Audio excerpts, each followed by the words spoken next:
Good morning all of you. देखिए, आज हम क्लास में एक नया टॉपिक शुरू कर रहे हैं, साम्राज्यवाद। ठीक है, जैसे कि हम लोगों ने नाम से इसके स्पष्ट हो रहा है, साम्राज्य। साम्राज्य मतलब अपना राज्य, वाद मतलब विस्तार। देखिए, साम्राज्यवाद दो शब्दों से मिलकर बना है, साम्राज्य प्लस वाद। साम्राज्य से मतलब राज्य, वाद मतलब विस्तार करना मतलब उसको बढ़ाना। ठीक है, तो हम इसका अर्थ लेंगे, साम्राज्यवाद का अर्थ अपने राज्य का विस्तार करना। ठीक है, कहने का भाव है कि जब एक शक्तिशाली देश द्वारा किसी गरीब देश पर आक्रमण करके उस पर अपना अधिकार कर लिया जाता है, उसे क्या कहा गया? साम्राज्यवाद कहा गया। ठीक है, और ये जो हम साम्राज्यवाद पढ़ रहे हैं, तो ये जो साम्राज्यवाद है, इसका जो विकास है वो 3 चरणों में पूरा हुआ।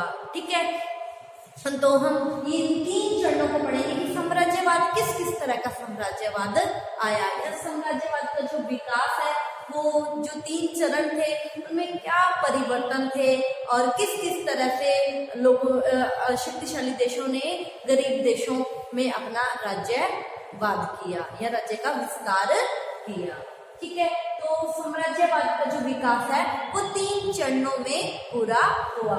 तो ये 3 चरण कौन कौन से थे? पुराना साम्राज्यवाद जो बहुत पहले का था, आरंभ से लेकर 14वीं शताब्दी तक ये पुराना साम्राज्यवाद रहा था। इस पुराने साम्राज्यवाद को राजनीतिक साम्राज्यवाद भी कहा जाता है। तो देखिए, जो पुराना साम्राज्यवाद था ये किस तरह का साम्राज्यवाद था? देखिए, जब एक शक्तिशाली देश द्वारा किसी गरीब देश पर आक्रमण करके उसके भूभाग मतलब भूमि, उसके राज्य की जो भूमि थी उसके भूभाग पर अपना अधिकार कर लिया जाता था, उसे राजनीतिक साम्राज्यवाद या पुराना, पहले बहुत पुराने टाइम का था, आप लोगों ने पढ़ा था। आप लोगों ने फर्स्ट पेपर की बुक है उसमें आप लोग पढ़ रहे हो कि किस तरह राजा महाराजा युद्ध करते थे और दूसरे देश पर अपना अधिकार कर लेते थे। मतलब उसकी भूमि पर अपना अधिकार करके वहाँ की जो राजनीतिक पावर है, शासन है, अपने हाथों में ले लेते थे। ठीक है, तो पुराने साम्राज्यवाद या राजनीतिक साम्राज्यवाद से तात्पर्य है जब एक शक्तिशाली देश द्वारा गरीब देश पर आक्रमण करके उसके भूभाग पर अपना अधिकार कर लेता है, उसे राजनीतिक साम्राज्यवाद या पुराना साम्राज्यवाद कहा जाता है।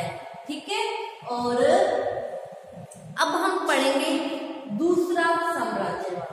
ठीक है, साम्राज्यवाद का जो दूसरा चरण था, देखिए इसमें क्या परिवर्तन आए इसकी अपेक्षा में। ठीक है, पहले की अपेक्षा में दूसरे में क्या चेंज था साम्राज्यवाद में? ये साम्राज्यवाद तो भूभाग पर अधिकार करना था, और इस तरह का जो साम्राज्यवाद आया औपनिवेशिक, इसमें क्या परिवर्तन? ठीक है, औपनिवेशिक साम्राज्यवाद।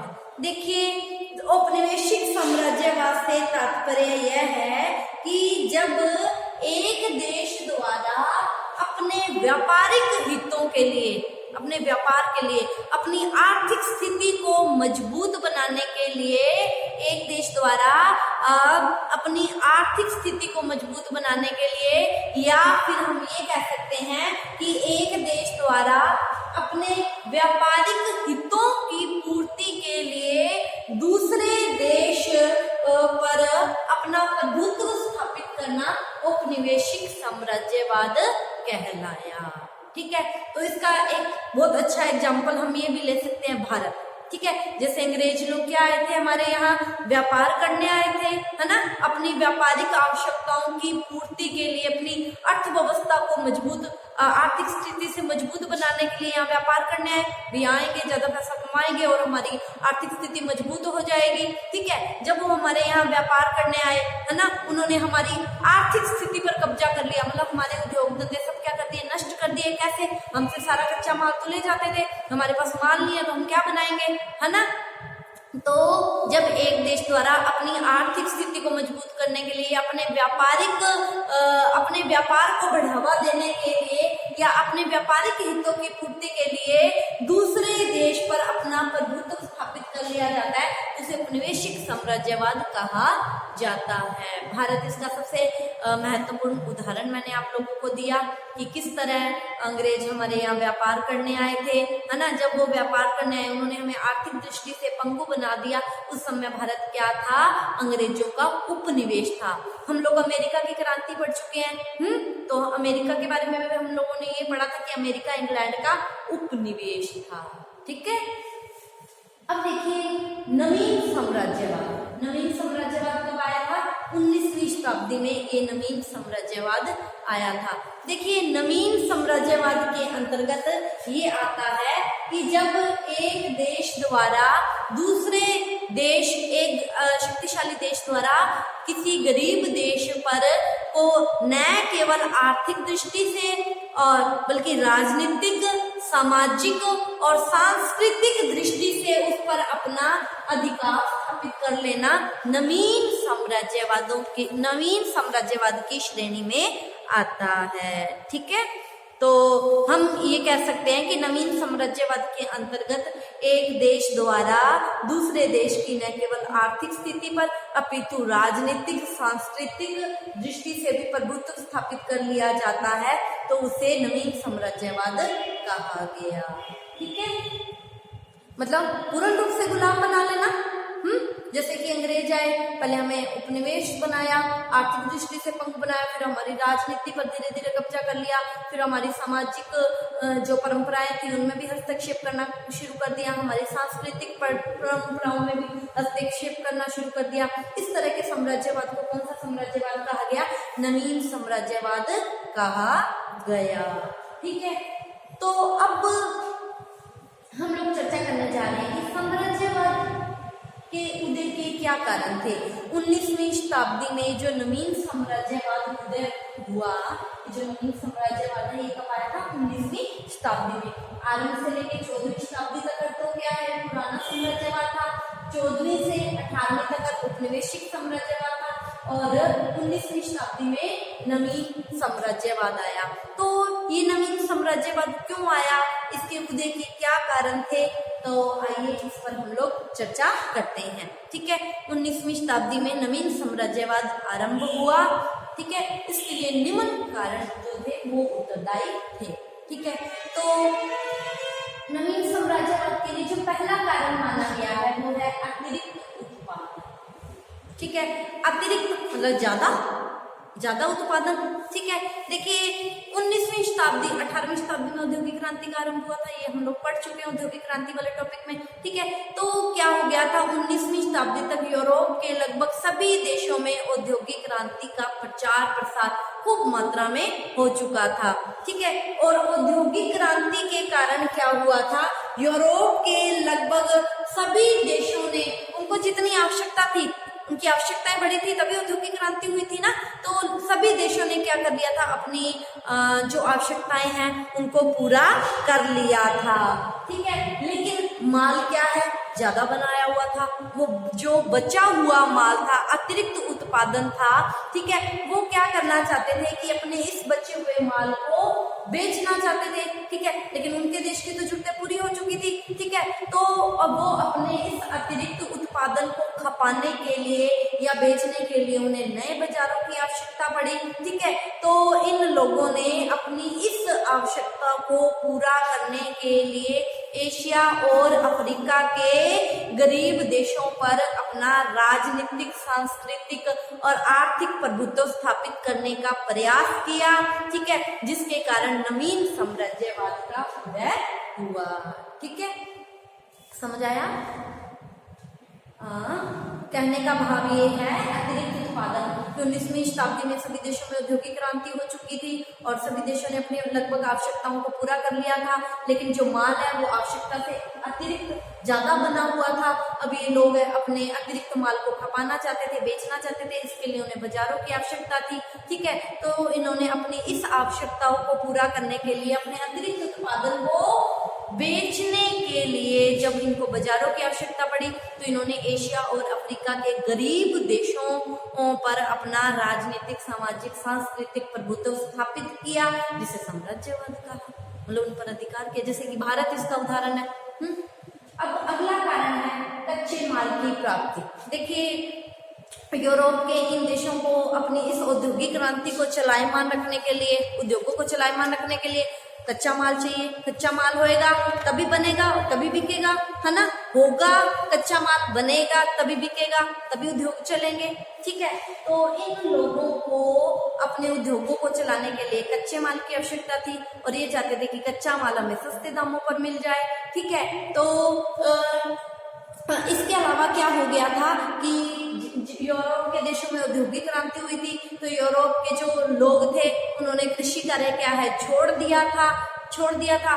तो इनके यहाँ अनाज की भी क्या हो गई थी, कमी हो गई थी। अतः इन यूरोप के देशों ने अनाज की कमी को पूरा करने के लिए और कच्चे माल का जो इनको आवश्यकता थी, उद्योगों को चलायमान रखने के लिए जो कच्चे माल की आवश्यकता थी, कच्चे माल की प्राप्ति के लिए इन्होंने एशिया और अफ्रीका के गरीब देशों को अपना गुलाम बनाना शुरू कर दिया, उन पर अपना अधिकार करना शुरू कर दिया, जिसे क्या कहा गया, साम्राज्यवाद।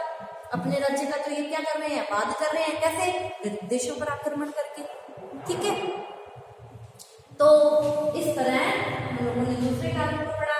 तीसरा कारण था पूंजी की अधिकता। देखिए, अधिकता मतलब ज्यादा। यूरोप में सभी देशों में औद्योगिक क्रांति हुई थी। ठीक है, तो सभी देशों में जब औद्योगिक क्रांति हुई तो उद्योगपतियों ने अत्यधिक मुनाफा कमाया था, है ना, और उनके पास बहुत सारा पैसा इकट्ठा हो गया था, है ना। अब ये जो पूंजीपति वर्ग था, जिसके पास बहुत ज्यादा पूंजी थी, है ना, तो ये अपनी अतिरिक्त ये जो ज्यादा मुनाफे वाली पूंजी थी, इसको कहीं ना कहीं व्यापार में लगाकर और ज्यादा मुनाफा कमाना चाहते थे। भी थोड़ा पैसा व्यापार में लगा देते हैं, लगाएंगे तो वो डबल होकर आएगा। ठीक है, तो पूंजीपति वर्ग ये चाहता था कि मैं अपनी अतिरिक्त जो पूंजी है, मुनाफे वाली पूंजी है, वो कहीं व्यापार में लगाऊं ताकि मुझे और ज्यादा मुनाफा हो। ठीक है, तो इनको लगा, पूंजीपति वर्ग को अपने ही देश में पूंजी का निवेश करेंगे, उद्योग लगाएंगे, उससे ज्यादा लाभ नहीं होने वाला। क्यों? क्योंकि हमारे देश में तो पहले औद्योगिक क्रांति हो चुकी है, लोगों की आवश्यकताएं पूरी हो चुकी है।